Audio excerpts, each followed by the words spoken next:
Nós vamos então corrigir a semana 1 do nosso PET 2. As atividades foram apenas 3 perguntas, 3 questionamentos sobre o tema que moveu essa semana, que é ser humano. O que é o ser humano, né?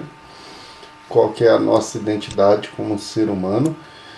Primeira questão, fazer a distinção entre a ação instintiva, que está relacionado com o nosso corpo, com as necessidades fisiológicas que nós temos, aquilo que o nosso corpo também representa, né? Por mais que tenha alguns filósofos que vão dizer que nosso corpo também tem consciência, e a ação inteligente, que a gente relaciona com o pensamento.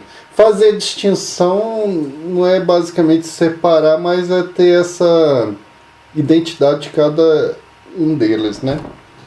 Porque hoje a gente tem uma filosofia mais avançada em que percebe-se que os dois sempre estão mais intrinsecamente relacionados entre si. Então, quando a gente faz distinção de dois conceitos, dois elementos diferentes, tem a ideia realmente de poder perceber a identidade de cada um, né?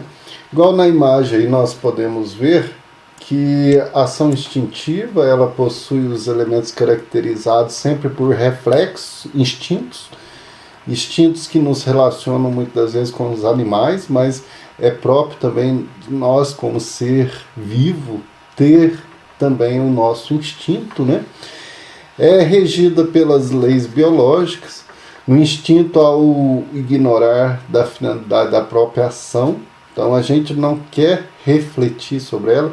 Quando nós agimos por instinto, é porque há uma necessidade fisiológica, há uma necessidade corporal. Eu estou com fome, não quero saber se isso é bom ou não, eu me alimento daquilo que meu paladar se sente atraído, o cheiro me move, então não quero saber se isso vai me fazer bem ou mal, porque o meu instinto agora é de alimentar.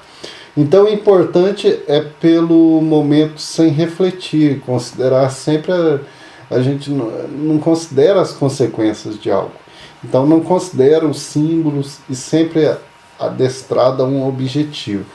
Então quando a gente age de forma instintiva, nós corremos o risco, com certeza, de sermos controlados, manipulados. Igual um animal, quando nós temos um cachorrinho, mesmo que ele esteja muito bravo, mas se você joga algo que ele quer, uma comida, por exemplo, ele vai simpatizando com você. Então, no contexto filosófico, a pessoa que age apenas que sobressai, porque isso tem que ficar muito claro, que nós agimos constantemente por instinto e por ações inteligentes. Só que quando sobressai só a nossa ação instintiva, nós corremos o risco de sermos manipulados, controlados, igual um animal também. A ação inteligente, então, é o uso da razão, do pensamento, o ser humano que age de uma forma que, ao usar a razão, ele não faz as coisas por mero desejos momentâneos, ele projeta a curto, a médio, a longo prazo. Ele projeta a sua vida, então ele percebe, ele pensa, ele contempla, ele considera o momento, ele aprofunda, ele avalia. Isso é uma ação inteligente, que move-se pelo pensamento, pela razão, não simplesmente pelo corpo, né? Então são dois conceitos, duas dimensões que fazem parte da nossa vida. Nós não podemos negá-la, mas assim contemplar as duas, né? Nos conhecer melhor. Exemplos são diversos, né? Que a gente pode citar, igual eu já citei na ação instintiva, na ação inteligente, quando a gente projeta a nossa vida. Eu tenho um sonho, eu vou analisando, pesquisando ele, vendo a melhor forma de realizar ele, né? Na segunda questão, que é em relação ao filósofo francês, o Maurice Merleau-Ponty. Então ele é do século XX, próximo a nós, e faz essa relação entre aquilo que é natural e o que é fabricado, né? Fabricado é tudo que nós projetamos da nossa criatividade humana, aquilo que a gente altera do que é natural. Só que o Marcuse vai dizer que essas duas coisas, essas duas dimensões, esses dois momentos da vida do ser humano estão sempre juntas. Não tem nada que você diga que aquilo que o ser humano toque, que é artificial, que modifica, mas que não tenha nada relacionado ao natural, porque tudo que nós mudamos e modificamos, sempre o natural ele está presente, e tudo que nós modificamos, fabricamos também, a criatividade humana, mas os dois momentos estão dialogando constantemente, né? Então uma mesa que você produz, mesmo que você altere a um tipo de material que não é a madeira especificamente ali, só madeira, mas tem outros elementos que se relacionam com a madeira, e quando vê se transforma em algo que você não sabe se é ferro, se é madeira, se é metal, se é até plástico, mas mesmo assim isto vem de matéria-prima. E o ser humano não produziu ela, ele apenas modificou, ele apenas alterou, ele apenas, da sua criatividade, ele fez alterações. E isso, todo momento, e a frase é para fazermos pensar de que natureza e homem estão o tempo todo se relacionando. Não dá para negar um e o outro. Nós não temos que negar os nossos instintos, nós não temos que dizer que somos apenas seres humanos racionais, nós não podemos dizer que somos instintivos também. As duas dimensões se relacionam, essas questões nos fazem pensar nesse sentido, né?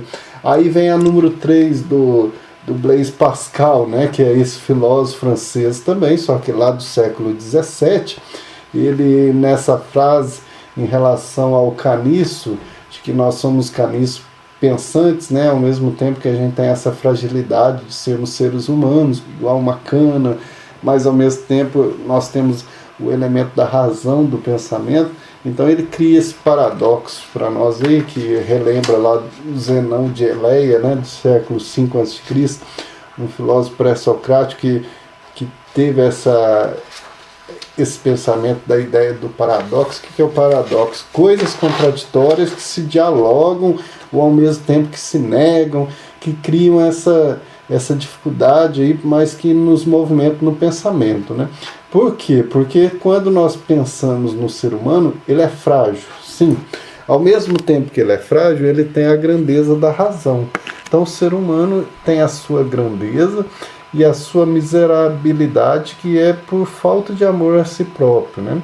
Então, por não querer ver a realidade, muitas vezes o homem ele inventa uma série de divertimentos para amenizar a sua situação. O homem está sempre correndo de si, né? Porque ele tem medo, ele busca a verdade, mas ao mesmo tempo ele tem medo dessa verdade.